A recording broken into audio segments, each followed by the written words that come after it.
Eu não sei quem está levando a sério, quem está orando. Por exemplo, eu coloquei lá uns 10 pedidos, eu já recebi bênção.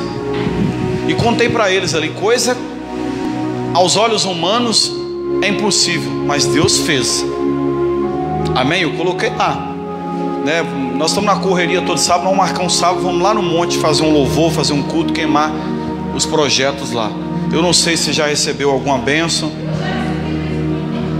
Tá vendo? E eu creio que não é porque, não, porque o Valci é bonitão e a Milane. Não, vocês também são bonitos. Vocês também são simpáticos e têm saúde. Brincadeira, vocês são lindos, né? Valci e Milane são bonitos, vocês são lindos. Mas o que eu estou querendo dizer é que Jesus nos ama, todos nós, e tem prazer em nos abençoar. Nós temos que perseverar crendo. É sobre isso que eu queria falar. Eu queria falar sobre vivendo o impossível pela palavra. Interessante que a pastora Valdete orou muito sobre a palavra. E eu sempre falei sobre isso aqui. Até falei sobre não sei se umas 3 quintas-feiras, sobre andar sobre a palavra. Irmão, Deus não faz nada que esteja fora da sua palavra. Nada. Tudo que Deus faz tem que passar pelo crivo da sua palavra. Amém?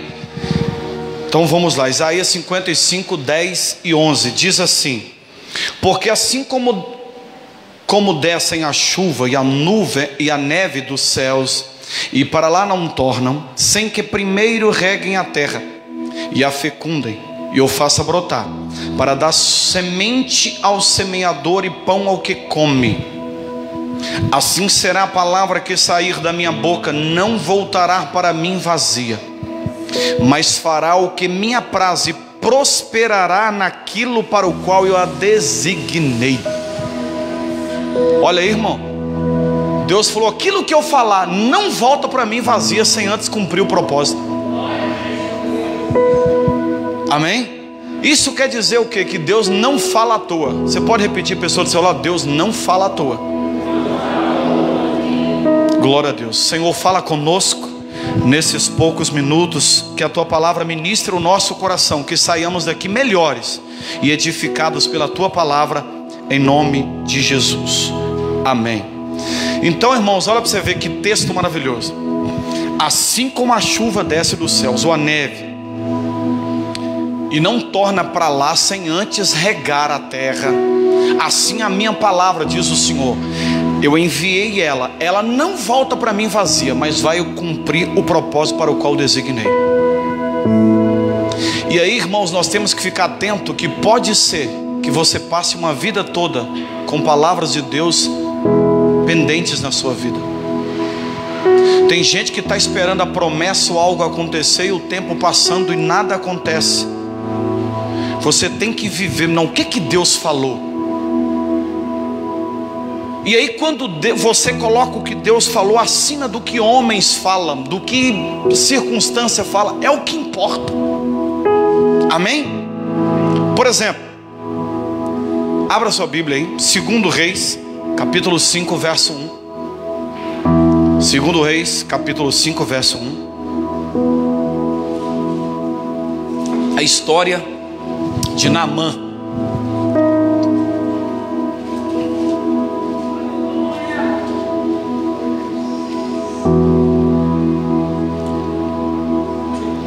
Segundo o livro dos Reis 5:1. Todos encontraram? Diz assim, ó: Naamã, comandante do exército do rei da Síria, era grande homem diante do seu senhor, e de muito conceito, porque por ele o Senhor dera vitória à Síria. Era ele herói de guerra, porém leproso. Saíram tropas da Síria e da terra de Israel, levaram uma menina cativa, que ficou a serviço da mulher de Naamã. Disse ela à sua senhora: tomara que o meu senhor no caso é Naamã. Você percebe que o Senhor está com S minúsculo, então não é Deus. Tomara que o meu senhor tivesse diante do profeta que está em Samaria, lá em Israel, Samaria, ele o restauraria da sua lepra. Versículo 4.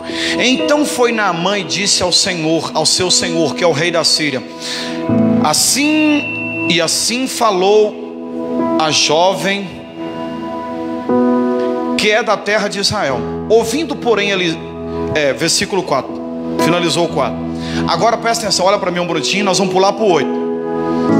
O rei da Síria falou assim: o que você precisa? Eu preciso de uma carta para enviar, olha para mim lá em Israel. O rei da Síria fez uma carta. Naamã foi até Israel. Israel chegou lá, aqui. O rei da Síria mandou essa carta. O rei de Israel achou que a Síria na época era grande potência, comandava tudo. Por isso que já tinha invadido Israel, levado alguns cativos. Inclusive a escrava de Naamã e da sua esposa era uma das prisioneiras. O rei de Israel rasgou as vestes e falou: então isso é pretexto para a guerra. É isso que ele está querendo. Eliseu ficou sabendo, falou: não é guerra não. Ele só está querendo ser curado de uma lepra. Deus já tinha instruído Eliseu em tudo o que fazer. Já tinha dado uma palavra para liberar para Naamã. Está escutando? Manda vir o homem até a mim. Fala com o rei de Israel, não rasga as vestes não. Encaminha o homem para Eliseu. Versículo 8. Ouvindo porém Eliseu, o homem de Deus, que o rei de Israel rasgava as suas vestes, mandou dizer ao rei: por que rasgaste as tuas vestes? Deixa ouvir a mim, saberá que há profeta em Israel. Veio pois Naamã com seus cavalos e os seus carros e parou à porta da casa de Eliseu. Então Eliseu lhe mandou um mensageiro dizendo: vai, lava-te 7 vezes no Jordão, e a tua carne será restaurada e ficarás limpo. Versículo 11. Naamã porém muito se indignou e foi-se dizendo: pensava eu que ele sairia e a ter comigo e pôr-se-á de pé, invocaria o nome do Senhor seu Deus, moveria a mão sobre o lugar da lepra e restauraria o leproso. Não são porventura, está dando um eco aí, baixa um pouquinho, não sei se é o retorno, Samuel. Não são, versículo 12, não são porventura Abana e Farfá os rios de Damasco, melhores do que todas as águas de Israel? Não poderia eu lavar-me neles e ficar limpo? E voltou-se e se foi e foi com indignação. Versículo 13. Então se chegaram a ele os seus oficiais e lhe disseram: meu pai, se houvesse dito o profeta alguma coisa difícil, acaso não o farias? Quanto mais, já que apenas te disse: vai-te, lava-te e ficarás limpo. 14. Então desceu e mergulhou no Jordão 7 vezes, conforme o que? A palavra do homem de Deus, e a sua carne se tornou como carne de uma criança e ficou limpo. Tá, pastor, entendi, até conheço essa história, mas não entendi o mistério. Você vai entender o mistério agora. Presta atenção. O Naamã chegou lá. Aqui que é a casa do profeta. O profeta nem saiu, mandou o seu auxiliar. Fala com ele que vai até o rio Jordão, mergulha 7 vezes, fica limpo. Ele ficou indignado porque ele queria que o profeta saísse lá fora, atendesse ele com honra, porque ele era homem general de muito respeito. A Bíblia começa dizendo, a partir do 1, muito conceito diante do seu Senhor, porque Deus dera vitória à Síria por meio dele e tal. Ele é homem. Imagina aquele homem que chega, todo mundo treme, bate continente. Ele achou que Eliseu ia lá: oh meu Senhor, colocar a mão sobre ele, sobre a lepra, como ele disse, invocar o nome do Senhor. Não teve nada disso. Eliseu nem saiu na porta, ficou lá fazendo o que ele estava fazendo dentro de casa. Falou com o servo dele: vai lá, fala com ele que mergulha 7 vezes e ele vai ser curado. Ele ficou indignado, estava voltando para casa. Por quê? Presta atenção, irmão. Por que ele ficou indignado? Ele queria que o profeta colocasse a mão sobre ele e ministrasse a cura, invocasse o nome do Senhor. Ele queria que algo espantoso, milagroso acontecesse. E aí que está o erro em muitos de nós, porque nós queremos que algo, principalmente aí, irmãos, a gente que é pentecostal e andou no meio pentecostal, se não tem anjo, aí se fala: aí que não tem benção mesmo. Verdade, não é? Se não tem uma revelação, uma visão, deu ruim, não tem nada. Esse é o nosso problema. Nós temos que entender o seguinte, como o meu amigo, ele não sabe, mas eu que sei, Luciano Subirá disse: a maioria dos milagres, o processo é simples, o resultado é que é milagroso. Vou repetir, você não entendeu? A maioria, para não falar todos os milagres, o processo geralmente é simples, o resultado é que é espantoso. E nós, o que nós queremos? O processo e o resultado, tudo espantoso. E geralmente o processo é simples. O profeta nem sai, vai e fala com ele. O profeta já tinha uma palavra de Deus: manda vir um homem até a mim. A palavra através do servo que ele deu é: fala com o general que entra na água, mergulha 7 vezes. Só isso, só a palavra. O problema é que nós não acostumamos. Isso mas não tem como milagre através de um trem desse. Nem é o profeta, é um servo dele. Verdade, não é? Irmão, se a gente não chorou, não sentiu um arrepio, não viu um anjo, não teve uma visão, não teve um sonho, será que vai acontecer? E aí nós não entendemos que só precisamos de uma palavra. Ele está indo embora indignado, perdendo a bênção. O seu auxiliar, Deus é tão bom que usou o seu auxiliar e fala: meu senhor, meu pai, se ele tivesse pedido alguma coisa difícil, o senhor faria? Sim. Então ele pediu uma fácil: o senhor ia até o rio mergulhar 7 vezes. Ele voltou, mergulhou e foi curado. Mas ele queria algo. E você vê que isso é tão verdade na Bíblia. Não vai dar tempo de ler a cura do paralítico do tanque de Betesda, João capítulo 5. A Bíblia diz que ele chegou lá. De tempos em tempos, a Bíblia não fala se é de semana em semana, presta atenção em mim. Semana em semana, se era de mês em mês, não fala o tempo. Mas de tempo em tempo a água movimentava, o anjo movimentava a água. O primeiro que entrasse no tanque era curado, ok? Todo mundo sabe disso, né? O primeiro que entrasse na água era curado. Aí está lá o homem querendo entrar, o paralítico. Só que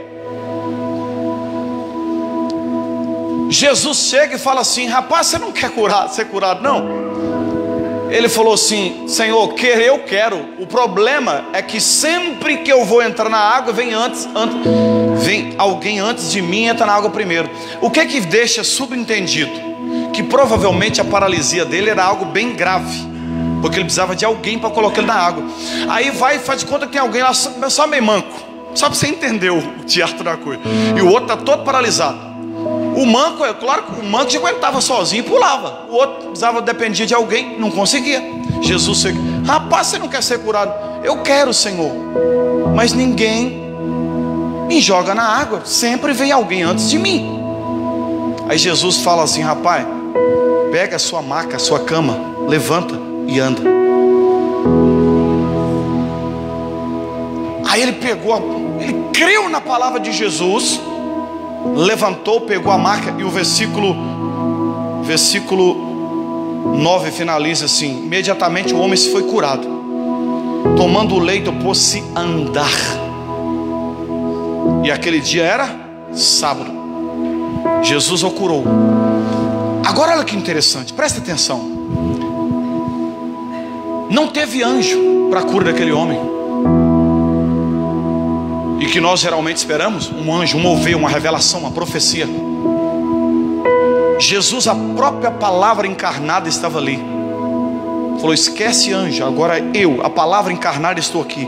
E a palavra que eu tenho para você é: levanta e anda. Ele creu, pegou a maca, andou. Benção. Conhece essa história, pastor? Pensa. O que tem de novidade?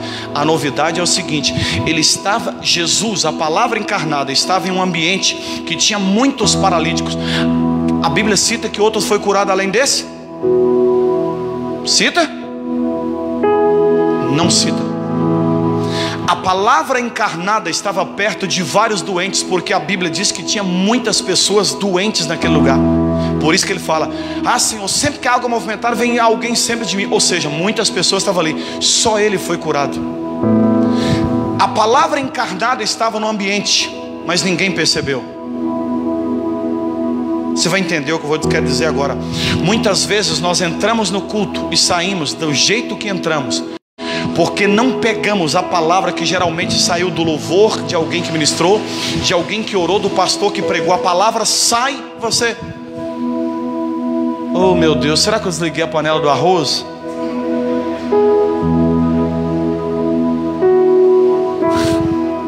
Verdade, não é? A gente está boiando, está pensando: meu Deus, e amanhã, hein? Será que aquela conta de luz eu paguei? Irmão, se não pagou, não é agora à noite você vai pagar. Só depois chegar em casa, dá para pagar via internet. Agora está tudo fácil, né? Mas no culto, não é momento de você pagar a conta de luz. Ficou em casa. Você está entendendo? A palavra encarnada estava no ambiente. Imagina os outros paralíticos vendo o cara pegando a maca por causa de, a maca por causa de uma palavra que Jesus liberou. Pega a sua maca, levanta e anda. O que aconteceu? Mas a Bíblia não cita que alguém agarrou, alguém queria, pegou. Não cita. Irmãos, nós temos que ter percepção e entendimento que no fluir de um culto, independente se é o pastor, se é o diácono, quem é que está pregando, alguém falou uma palavra assim: isso é para mim. E você pega aquela palavra, é a chave do seu milagre. Mas o problema é que nós estamos esperando a vida inteira encontrar com Benerim. Quem sabe ele coloca a mão na minha cabeça.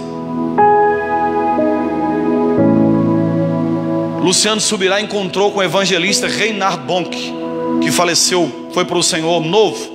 Você pesquisa, Reinhard Bonk, homem violentíssimo, um dos maiores evangelistas que esse mundo já viu. As reuniões dele na África, ele ganhou presidentes de estados no continente africano. O presidente da Nigéria converteu um monte através do seu ministério. Reinhard Bonk, ele fazia reuniões em tendas com mais de 1 milhão de pessoas. Ele conta em uma dessas reuniões que macumbeiros cercaram as tendas, piores macumbeiros da África. Cercaram uma tenda, batendo tambor, para a hora que ele pegasse o microfone, ele caísse por terra morto. É igual violento, é capeta em pessoa. Eles prepararam o tambor e invocaram o diabo. Quando ele pegou o microfone, adivinha quem caiu por terra? Todos os macumbeiros. Homem ungido, homem de Deus. Só que um dia Luciano Subirá encontrou com esse homem. Ele falou: meu Deus, é hoje, até arrepio. Luciano falou: é hoje. Luciano Subirá falou: evangelista Reinhard Bonk, ora sobre mim, coloca a mão sobre a minha cabeça, transfere para mim o que o Senhor não tem, o que eu não tenho, tudo que Deus te deu.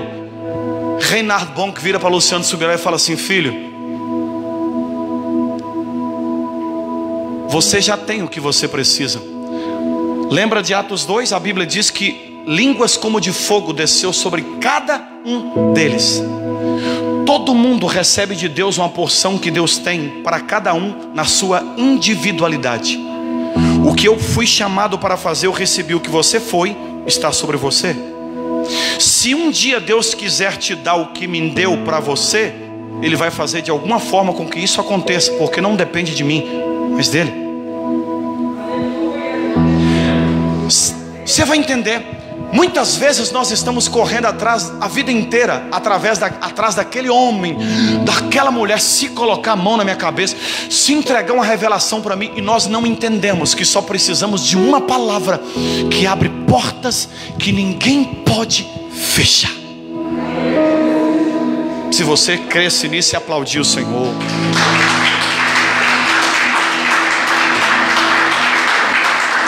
você entende? Irmãos, eu já andei, não é falando, eu já andei no meio pentecostal. Irmão, a gente fica doido para encontrar aquele homem, aquela mulher, para liberar uma profecia, uma revelação, ou colocar a mão na cabeça, fazer um download. Pega tudo que você tem, transforma, coloca no seu pendrive e injeta. A gente está doido com isso.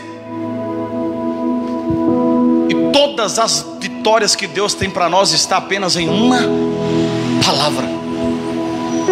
Lucas capítulo 5, Jesus chega diante à beira-mar, vai chamar os discípulos. Ele chama Pedro, Tiago e João são os 3 primeiros.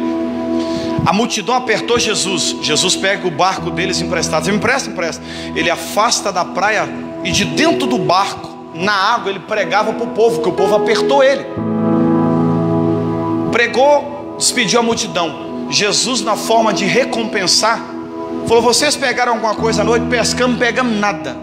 Aí Jesus joga a rede daquele lado. Senhor, nós pescamos a noite toda, não pegamos nada. Joga a rede. Aí Pedro falou assim: ó, por causa da tua palavra eu vou jogar, mas eu já pesquei, só para ficar claro. Ok, joga. Ele joga a rede, e a Bíblia diz que veio tantos peixes que a rede parecia que ia romper. Ele chamou ajuda, pediu ajuda aos amigos, encostaram outros barcos, encheram de peixe. Dá o título em Lucas 5 de a pesca maravilhosa, por causa de uma palavra que Jesus liberou. João capítulo 2 verso 46, Jesus encontra com um oficial: cura meu filho que está à beira da morte. Jesus fala assim: se não virdes sinais, como você vai crer? Ele fala assim: Senhor, eu creio. Aí Jesus: então vai que o teu filho vive. A Bíblia diz que ele creu no que Jesus liberou e foi. Na medida quando ele chegava em casa, os seus empregados encontraram com ele e falou assim: o teu filho está curado. Ele pergunta: que hora aconteceu isso? Eles falam: tal hora. E ele entendeu que era exatamente aquela hora que Jesus liberou: vai, o teu filho está curado.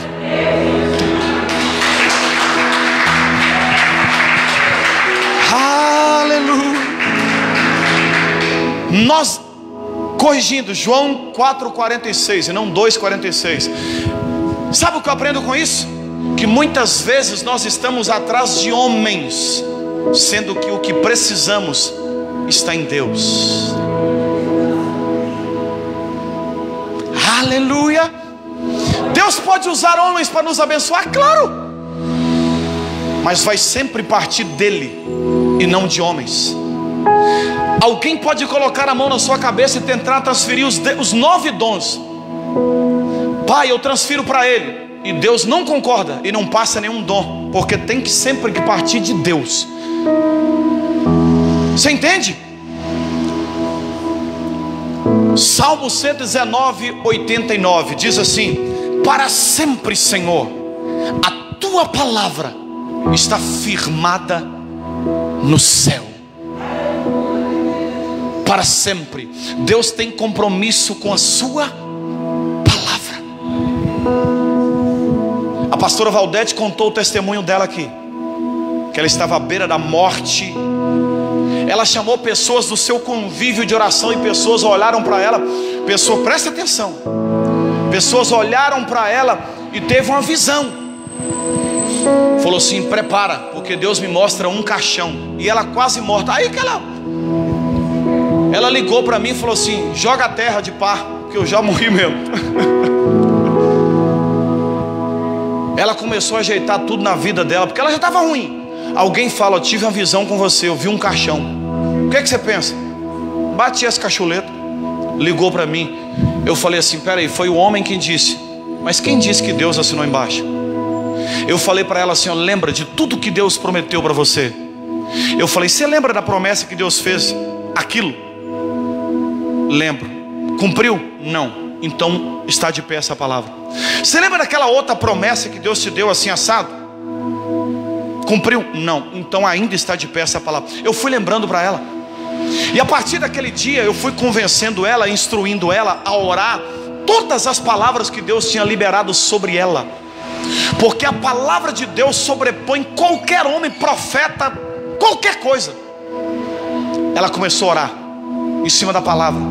E eu comecei, teve dia que eu orava com ela. Tem um dia que eu marquei. Eu vi assim mais de 1 hora no telefone, liberando palavras de Deus sobre a vida dela. E ela lá no chão. Teve um dia que aqui a minha sogra e ela aqui, ó, nós oramos quase 1 hora, eu com a mão na cabeça dela. Sai capeta, sai demônio, sai o inferno inteiro, sai carne, sai sangue, sai tudo. De repente falava: amém, irmão. Ela: amém. Falei: misericórdia, a mulher tá ruim mesmo. E eu liberando palavra. E ela foi alimentando a palavra. Quando foi um dia, escuta, ela foi visitar uma amiga dela, a amiga não estava na igreja, que é perto da casa dela. Né? Quando ela chegou na porta, aí ela já estava boa, já estava melhorando. Quando ela chegou na porta da igreja para perguntar cadê a amiga, que é as igrejinhas pequenininhas, sabe? Chegou na porta da igreja procurando a irmã. O pastor brada lá do altar: ei, você aí na porta, Deus me fala que era para você já ter descido a morte, mas Ele te segurou, está te segurando de pé, e você está viva, porque tem um homem que está sustentando você em oração. Aí na hora ela teve uma visão. Quem era o homem? Eu. Aí você fala: não, porque o senhor é o cara bonitão, cabeludo. Negativo. Não procede. O que aconteceu? Eu comecei a trazer e ministrar sobre a vida dela aquilo que Deus já tinha dito a respeito dela, que eu tinha conhecimento. Sabe, aquelas palavras que Deus já tinha falado, promessa, eu vou te dar isso. Eu falei: Senhor, o Senhor não cumpriu isso, não, cumpra a vida dela, ela não pode morrer. Senhor, lembra, o Senhor prometeu que Ele ia ser uma bênção, o Senhor prometeu que ia usá-la. E fui falando aquilo que Deus falou. A palavra de Deus sobrepõe palavra de homem, profeta, macumbeiro, seja quem for. E eu falei: Senhor, toda palavra e circunstância contrária está sendo anulada agora, e a tua palavra está sobressaindo a palavra de todos os homens, demônios, inferno, e o que prevalece é a tua palavra. E a palavra de Deus colocou ela de pé novamente. Aleluia! Você só precisa agarrar na palavra. Você não precisa de um profeta, de uma irmã raio-x que veio até seu pulmão, como é que o coração está batendo. Você precisa daquilo que Deus vai liberar sobre a sua vida. Amém? Aleluia! Presta atenção. Agora é um testemunho pessoal para nós finalizarmos e orar. Nossa, passou tão rápido, eu queria pregar mais. Estou tão com saudade. Eu sou de Pavão, Minas Gerais, terra boa. Não sei quem conhece. Vim para aqui com 16 anos. Com 19 anos comecei a namorar com a minha esposa. Aí eu lembro que a família dela, a gente encontrava nas festas. Encontrar e todo mundo. Aí família já viu, né? Você namorando tem 6 meses. E o casório? Que casório? 6 meses já? Tem que conhecer a menina direito. Não é claro que não pode enrolar, né? Mas aí, irmão, 1 ano, 2 anos, nada. E eles falavam comigo: e o casório? Irmão, eu não tinha nem onde cair, morto nem vivo. O pessoal até me zoou que eu cheguei para aqui só com a escova de dente e a roupa do corpo. Aí vim morar com a minha irmã. Aí eu lembro que eu tô lá na igreja. Nós éramos do Templo dos Anjos, ali na Silva Lobo, pastor Jerônimo. E eu lembro que em um culto, ela sempre foi de lá. Eu era da quadrangular do pastor Robson, ali na Lindolfo de Azevedo. Converti ali, comecei a namorar com ela. Nós fomos para lá, ficar juntos lá, na mesma igreja.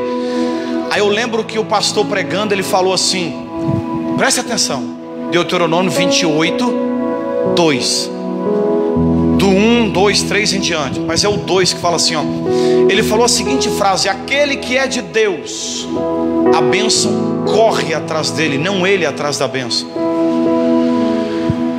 E eu aprendendo a palavra de Deus, agarrei aquilo, peguei. Isso foi no domingo. Quando foi na terça-feira, eu fui para o monte entregar um jejum. Escute isso. Cheguei lá entregando um jejum. Eu falei assim: Senhor, o meu pastor liberou uma palavra ontem. Eu nem sabia desse negócio de palavra que vocês estão aprendendo aqui, irmão. Eu não sabia desse negócio de você tem que pegar uma palavra. Eu não sabia nada disso. Mas aí eu fui e citei. Ele falou uma palavra ontem, que a bênção corre atrás daquele que é de Deus. O Senhor faz a bênção correr atrás de mim. O Senhor sabe que eu estou precisando casar. Eu não tenho nada, não sou nada. Misericórdia, preciso de um trabalho para me casar, sustentar minha família. Quando foi no outro dia, isso foi na terça, no outro dia, quarta-feira, 9 horas da manhã, o telefone toca. O emprego correndo atrás de mim. Entrei na Proforte Transporte de Valores em 99. Trabalhei lá 19 anos. Ali eu conquistei as coisas, comprei apartamento, comprei carro, né? Ali nós adquirimos toda a velha daquele trabalho. Igualzinho eu pedi para Deus através de uma palavra que Deus liberou. 19 anos, saí em 2018 porque eu pedi para sair, para dedicar a obra, o ministério. Só que nos últimos anos, o Christian trabalhava lá comigo, que está ali atrás. Nos últimos anos lá, o facão começou a passar afiadinho lá. Chegou um gerente novo lá e começou a passar foice, irmão. E esse gerente,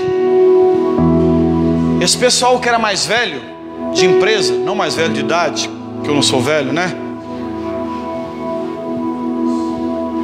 Pessoal que era mais velho de empresa, irmão, 10 anos para cima, irmão, não estava sobrando nenhum, verdade? Da área administrativa, gente do RH, um monte de gente, facão só passando, irmão. E eu só via, eu tava lembrando hoje à tarde, que eu só via parecendo que eu estava vivendo o Salmo 91. 1000 caíram ao meu lado, 10.000 a meu lado, 10.000 à minha direita. Eu só via gente caindo, esquerda, direita, mandando gente embora. Aqueles mais velhos de empresa, aí contratava aqueles menininhos, não sabia de nada. Aí o salário, por quê? Porque, irmão, mandava alguém que tinha um salário de 3.000, colocava um menininho para ganhar 1.000 e pouquinho, feliz da vida. Economizava 2.000 a empresa. Facão passando solto. E eu via gente só caindo de lá de cá. E Deus me... Oh, irmão, isso foi anos. Nos últimos anos, caindo gente de lá, de cá. E eu de pé. Aí hoje eu entendo claramente porque eu estava. Por que esse facão, essa foice não pegava em mim? Porque eu estava ali debaixo de uma palavra. Quando você decide fazer algo para Deus debaixo de uma direção, de uma palavra de Deus, irmão, não tem capeta, não tem demônio. Ah, pastor, você pode vir o inferno inteiro. Agora eu vou arrebentar com ele e com ela. Você está debaixo de uma palavra, irmão. O inferno inteiro se dobra diante de você, porque você está guardado debaixo da palavra do seu Deus. Aleluia. Irmão, e quantas vezes eu falava, meu Deus, agora vai. Eu falava, será que você... Aí chegava no outro dia, ou na segunda-feira, eu falava, será que agora sou eu? Aí eu não lembrava da palavra de Deus, ou o tempo foi passando que eu... Gente, eu estou debaixo de uma palavra. Aí eu entendi porque eu fiquei lá até o dia que eu pedi para sair. E quando eu pedi, eles queriam me dar até uma promoção. Porque eu estava debaixo de uma palavra. As pessoas que era mais velho de empresa, que não saiu geralmente lá, eram as pessoas que tinham CIPA. Quando você está na CIPA, você é membro da CIPA, não pode ser mandar embora. Não sei quem, todo mundo sabe disso, né? Os que eram mais velhos, irmão, às vezes candidatava na CIPA, aí blindava, não conseguia. Mas os que não tinham CIPA, irmão, eu acho que foi aí que eu perdi aqui a foice. Mas eu só pego. Aí, irmãos, hoje eu entendo, gente. Quando Ednei, vigia. Quando você está debaixo de uma palavra, irmão, você vence, você rompe. Agora detalhe, por outro lado, quando você agora guarda isso no seu coração. Quando você decide fazer algo, ainda que para Deus, sem estar debaixo de uma palavra de Deus, geralmente, ou quase nunca, ou nem sempre, você não vai para frente, você não prospera, você trabalha para Deus. Por isso que tem gente trabalhando para Deus e sofrendo. Sabe que as pessoas estão no ministério, ao invés de estar assim, irmão, eu já falei aqui, pensa no... Irmãos, eu ganhava bem, plano de saúde, plano dentário, tinha tudo, não tem nada disso. Tem ajuda de curso da igreja, mas não tem plano dentário, não tem plano de saúde, não tem nada. Mas pensa no rapaz feliz, porque eu sei que eu estou debaixo de uma palavra, fazendo aquilo que Deus me chamou para fazer. Agora tem gente que está assim. Tem gente, eu já vi pastor que vai para assumir certas igrejas com um salário grande, plano de saúde, escola, tudo de bom para os filhos. Ai meu Deus, que sofrimento, que peso. Jesus tem misericórdia. Parece que é um fardo. Por quê? Porque está no lugar, fazendo algo, ainda que para Deus, sem estar debaixo de uma palavra de Deus.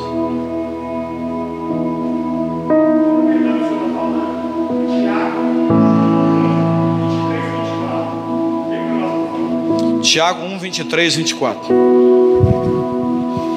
Então, irmãos, ainda que para fazer algo para Deus, não faça sem estar debaixo de uma palavra. E aí, porque quando 1, 23, 24, né? Porque se alguém é ouvinte da palavra e não praticante, assemelha-se ao homem que contempla no espelho o seu rosto natural. Pois a si mesmo se contempla e se retira, e para logo se esquece de como era a sua aparência. Ou seja, contemplou no rosto o espelho, saiu, você não lembra mais que é o rosto. E aqui esse contexto que a Bíblia fala, não tinha esse espelho igual hoje, a gente vê os traços, vê até a ruguinha, né? Ih, tô com um pé de galinha, meu Deus. Na época não, era um espelho de bronze, era o bronze. Você não viu o seu rosto perfeitamente. As pessoas olhavam no espelho e saía. Tiago fala: o homem que não firma na palavra, que não anda pela direção da palavra, é como alguém que se contemplou no rosto, mas tem um bom tempo. De repente ele nem lembra mais como é o seu rosto. Então ande de acordo com a palavra, vivendo o impossível através da palavra, repetindo para você gravar e nunca mais esquecer. Você não precisa de mais um profeta, daquele homem, daquela mulher. Deus pode usar, deixa vir até você. Irmãos, eu já vi caso de profeta para alguém no ponto de ônibus, falar assim: sim, diz o Senhor, pá. Você não precisa ir até profeta, porque às vezes é por isso que tem gente entrando pelo cano, como diz o ditado, porque ele busca tanto profeta, vai indo alguém dar uma profetada. O que é isso, pastor? Libera uma palavra que não é de Deus. Ele começa a seguir a sua vida de acordo com o que o homem fala. Já viu aquela pessoa que tem... Não é que é errado, irmão, é bom ser sempre alguém que ora com você, mas você tem que ter cuidado até com toda a instrução que você recebe de alguém, porque tem que passar pela palavra. Aí você tem que orar. Por exemplo, essa pessoa me orientou, e será que isso é de Deus? Será que... Irmãos, Deus fala, Deus tem compromisso com a sua palavra. Jeremias capítulo 1, verso, não estou lembrado, Deus disse assim a Jeremias: eu velo, Jeremias 12, eu velo pela minha palavra para a cumprir. Sabe o que é velar? É ficar atento o tempo todo para com a palavra. Jesus disse assim: passarão os céus e a terra, mas as minhas palavras não passarão. O que Jesus está dizendo, tudo vai passar, mas só a minha palavra permanece de pé. Se Deus liberou uma palavra que tem jeito para a sua vida. Tá, pastor, só para a gente finalizar, 1 minuto, irmão. Como é que eu vivo a palavra? Vou citar um exemplo. A pessoa, né, está repreendido, você em nome de Jesus. Uma pessoa está doente. Você pega todos os versículos. Deus não te deu uma palavra, não usou ninguém, você não entendeu o que deixa eu ver aqui. Não, você procura todos os versículos de cura e começa a orar aquela palavra. Por exemplo, o Luciano Subirá, ele conta que ele teve aquela doença que o olho fica roxo, hepatite, meningite, hepatite B, isso. Aí o médico falou: você não pode pregar, cancela a sua agenda, cancela tudo. Um mês recuperando, fica em casa, toma muita água, papá. E ele com a agenda cheia falou. E o médico acostumado, ele vários milagres de cura, o médico. Ele não vem com esses papos daqueles milagres que você conta, não, que você tem que ficar de repouso. Ele ficou 2 dias orando todos os versículos de cura. Isaías 53:4, Salmo 101, versículo 3. E foi falando, Êxodo, não sei se capítulo 12, versículo, eu sou o Senhor que te sara. E foi falando todo dia, 2 dias direto. No segundo dia, quando ele teve um sonho na madrugada, no segundo dia, como se ele estivesse no banheiro fazendo xixi, e o seu xixi não estivesse mais amarelo, estava branco. E uma voz falou com ele: você está curado. Ele levantou, fez o xixi amarelo, voltou. Isso que é só sonho, bobeira. A voz continuou: você está curado. Aí quando foi de manhã, escute, o olho estava bom, o xixi estava branquinho. Ele foi no consultório médico, chegou lá para a secretária e falou assim: eu queria ver o doutor fulano de tal. O doutor, a secretária falou: você tem consulta marcada com ele? Não, é rapidinho, tem consulta não. Quando ele chegou lá diante do doutor, só para falar com o senhor rapidinho, o médico falou assim: não vai falar que é mais um daqueles milagres que você conta lá na igreja. Isso, doutor, vamos ver, examina aí. Quando o médico examinou, ele estava curado. Você está passando um problema financeiro, pega todos os versículos de prosperidade. O Senhor é meu pastor. Exemplo, por exemplo, quando eu oro para mim, para nós, para a igreja, eu falo assim: Senhor, o Senhor é o nosso pastor e de nada teremos falta. Salmo 23:1, né? Senhor, como está escrito, o Senhor é o nosso pastor, de nada teremos falta. Salmo 23:1. Senhor, está escrito Efésios 1:3. O Senhor já nos abençoou com toda sorte de bênçãos em Cristo Jesus. Senhor, está escrito em Romanos 8 que nós somos herdeiros e co-herdeiros com Cristo de todas as promessas. Senhor, está escrito em Lucas 15:31 que tudo que o Senhor tem é nosso. Então, Senhor, eu tomo posse daquilo que é nosso. Senhor, também está escrito, Salmo 28:12-14, que a tua palavra diz que o Senhor nos fez cabeça e não cauda, só estaremos em cima e não debaixo, teremos para dar e emprestar e jamais tomar emprestado. Senhor, está escrito em 2 Coríntios 8:9 que Jesus Cristo pela sua graça se fez pobre para que fôssemos ricos. E eu começo a citar todos os versículos de prosperidade sobre mim, sobre a minha família, sobre esta igreja, sobre cada um de vocês. Versículos de prosperidade. Você entende? Porque eu quero que Deus não deixe nada faltar para mim, para você, para nós. Você não tem uma palavra específica, mas você tem a palavra que Deus já deixou. Você se agarra a ela. Você está entendendo? Às vezes você pode ter uma palavra específica. Alguém chega para você, irmã, no louvor você sente que alguém falou alto, no hino, um versículo que alguém mandou para você. Por exemplo, esta semana 2 pessoas para mim mandaram a palavra, aquele que edifica a sua vida sobre a rocha é comparado ao homem que edificou, que ouviu a palavra e colocou em prática. É comparado ao homem. 2 pessoas no mesmo dia mandou. Eu entendi, Deus está falando isso comigo, sobre ouvir a palavra e praticar. Aí eu entendi, Deus colocou essa palavra no meu coração, preguei. Agora o Petros nem tinha pensado nesse versículo. O Petros citou aqui Tiago 1:23-24. Você entende? Deus liberou uma palavra. Deus, eu quero que você pegue sobre isso. Palavra, firmeza na palavra. Se você não tem uma palavra, busque na palavra aquilo que você precisa. É cura. É uma bênção para o casamento. Aqui tem. Bênção para o filho. Você vai falar assim: Senhor, como diz a tua palavra, que o Senhor não nos deu filho para a perdição, mas os nossos filhos são herança do Senhor. Os meus filhos não vão pertencer ao mundo, nunca serão drogados, viciados, nunca serão bandidos, nunca serão pessoas perdidas na vida, nunca serão prostitutas nem prostitutos, nunca serão homens de bem, mulher de Deus, homem de Deus. Vão fazer um curso superior, porque as promessas do Senhor nos garantem. Olha para você ver a diferença. Você ora e insere a palavra. Jesus, a pastora Valdete citou aqui, o diabo tentou Jesus. 3 propostas. Jesus nas 3: transforma essa pedra em pão se tu és filho de Deus. Jesus vira para ele assim: Nem só de pão viverá o homem. Onde está escrito isso? Palavra, Deuteronômio capítulo 8.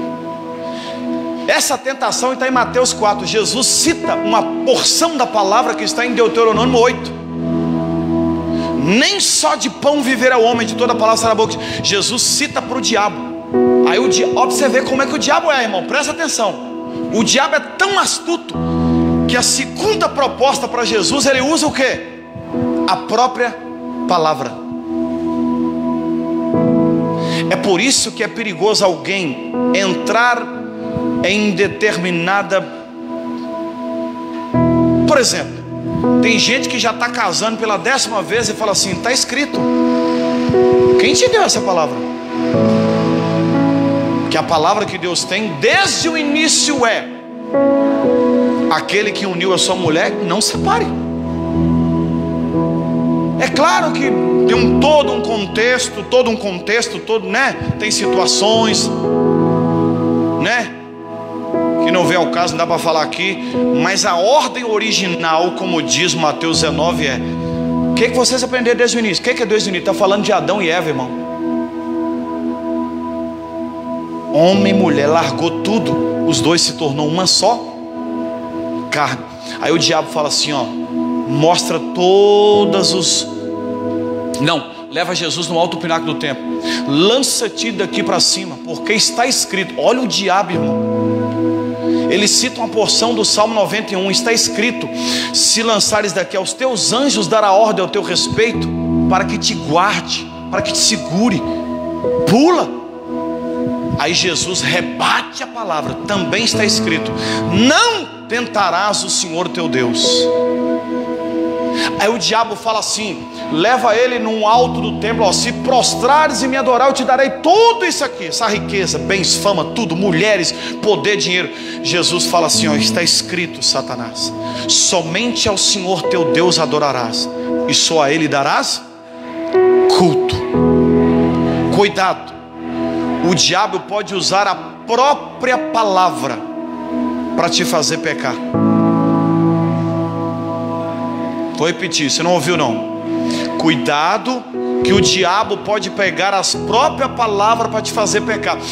Você sabia que todas as religiões do mundo, a maioria delas, foram tiradas de versículos bíblicos? Sabia disso? Um monte de religião em volta do mundo foi tirado de um versículo bíblico, uma história bíblica. Aí cresceu, tornou-se uma religião. Então alguém pode pegar a palavra para pecar. Cuidado.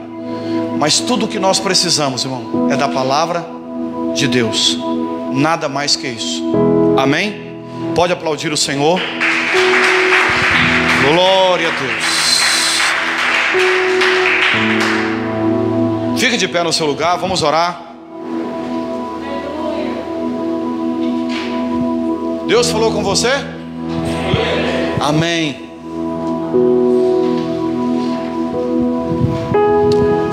Senhor, obrigado por esta noite. Obrigado por esta palavra, Senhor. Nos ajuda a crer na Tua palavra, a Tua inerrante palavra. Muitas vezes, Senhor, o diabo quer distorcer a palavra para nos confundir, para nos fazer errar e pecar. Mas nos dê discernimento para entender a Tua boa, perfeita e agradável vontade, como diz Romanos 12:2. Nos instrui, Senhor, através do Teu Espírito Santo. Nos ajude a discernir. E, meu Deus, que a Tua palavra sobrepõe qualquer palavra de homens. No nome de Jesus, nos ajuda, Senhor, por favor, em nome